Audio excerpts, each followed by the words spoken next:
did she initiated herself some reconciliation stuff with her father, because there had been a suicide with one of her uncles. Okay, what happened there? And did we? What happened? I mean, did we bury it because we thought of a whole bunch of stuff because it's going to come back, and Right. that goes to the self-help stuff, or this is something different? Yeah. Bury it? No. Again, EMDR, flash, or the progressive counting technique, we haven't got to that one yet, doesn't erase memory. Sometimes I wish we had a ray gun, we could actually erase memory. No. But it takes as my friend in Vermont would say, it takes a piss out of it. And we take a horrific image and drain of its emotional charge. A number of things are happening in this process, either with EMDR, flash, and really in talk therapy as well. It's a more longitudinal process in talk therapy. You are reiterating and re-experiencing a trauma. I mean, if you're talking about a trauma, you're letting your mind's eye fill in the movie. You're seeing it, talking about the emotions, its values, you're filling in this narrative story. If you do that in a context that's different from the bad thing, emotional safety, if I'm mobilizing my voice, my body language, in my practice, my cats are there. There's lots of feel good. There's a lot of emotional safety. That is inherently disrupting. It's a reorienting. There's a psychological process of the orienting effect. If we keep experiencing an old thing in a new context, it gets reoriented to the new context. So that we could call that's part of the basis of extinction therapy or exposure therapy. Exposure therapy is just running the movie over and over and over and over and over and over and over until you basically wear it out. It's like you start with a 200 grit paper, then the 400 and 800, and we're down to the 1600 grit paper, and we're just kind of like polishing it until there's nothing left. Technically that works, but when you go back, say 6 months after the fact and check, okay, where's it at now, 0 to 10? With the EMDR, it consistently stays at a 0. With exposure therapy and talk therapy, typically it kind of ferments a little. It still has texture, 2, 3, 5. And trauma-focused cognitive behavior therapy, very similar. Cognitive behavior therapy, cognitions. What am I thinking? What behaviors do I mobilize around this thing? And how do I want it to be different? One of the key components within CBT is do a different behavior. Do anything different, you will disrupt it. Take a different route to work. Brush your hair or your teeth or shave with your non-dominant hand. Start that simple, and you're going to be interrupting neural pathways. And is that the idea that it gets brought up by Joseph Dispenza, talks about the plasticity of the brain, and we start going a different path? Bingo. Consistently, we have to do it, not just once. So, does it bury it? No. No, but it gets it reoriented. This is where we end up using qualitative words instead of specific brain structural things. Well, we can see that this area of the brain is different. With EMDR, we see researchers out of Australia, Spain, and Italy using MRI see that there's a relinking of the right amygdala with the frontal lobe, so cognitive versus feeling, that rebuilds a bridge there in activity, and there's a significant diminishment. I'm losing my terminology. I've got to do more neuroscience. There, the hippocampus, right at the base of the brain there.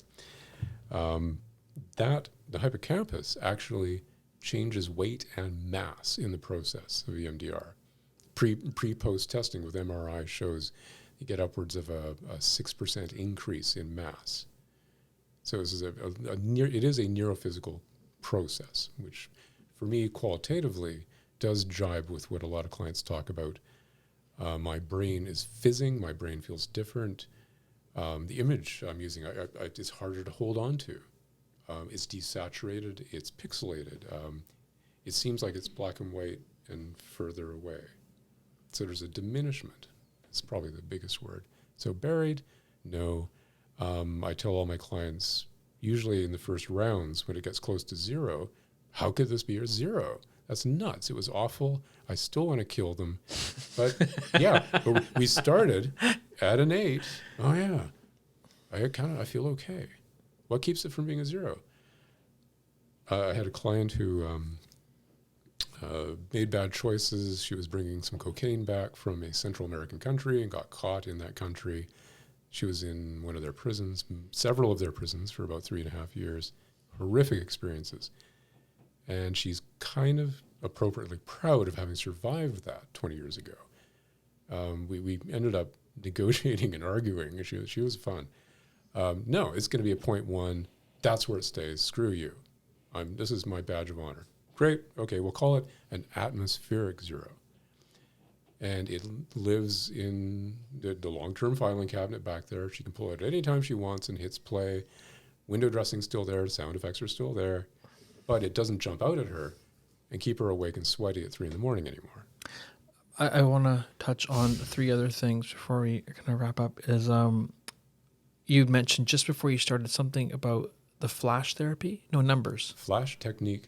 Yeah. Progressive counting. That's it. Yeah. What's that? Wait, there's more. Oh, yeah. Go to my website. Exactly.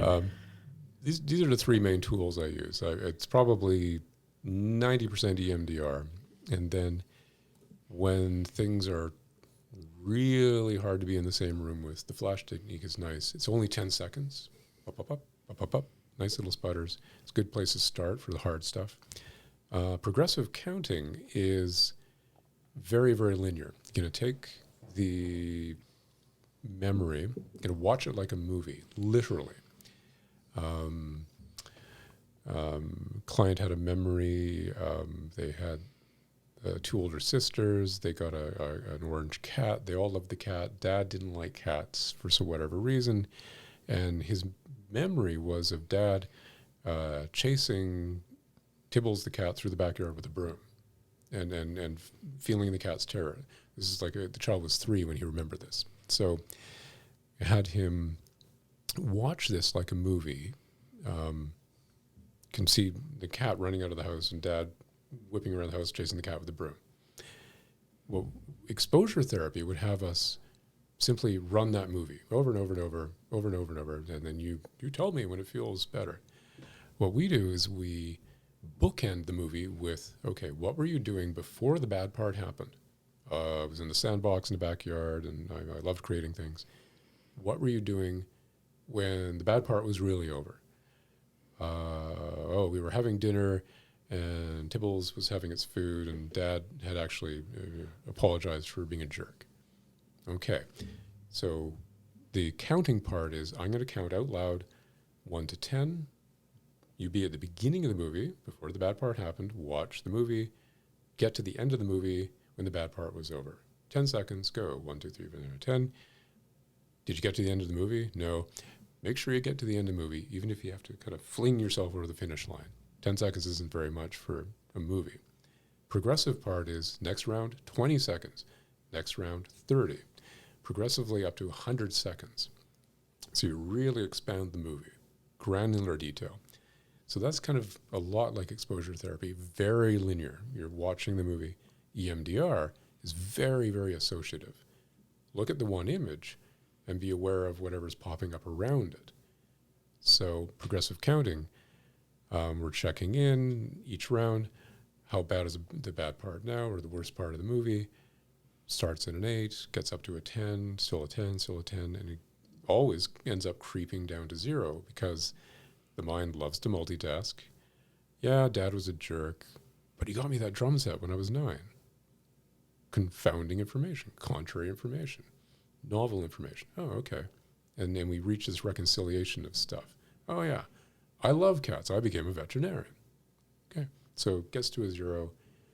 That's progressive counting in a nutshell. We reduce the counting as the numbers come down. We end up back at 0, and then when it gets to a 0, we do a few rounds of, we want to make sure it's a 0. Does it feel a little better, a little worse, or is it still the same? I want to go back to a question I had from before, and we were in the middle of it, but we talked about PTSD. We went to trauma, Depression. We haven't brought that up, and it was brought up today at the coffee shop before I kind of brought you on, and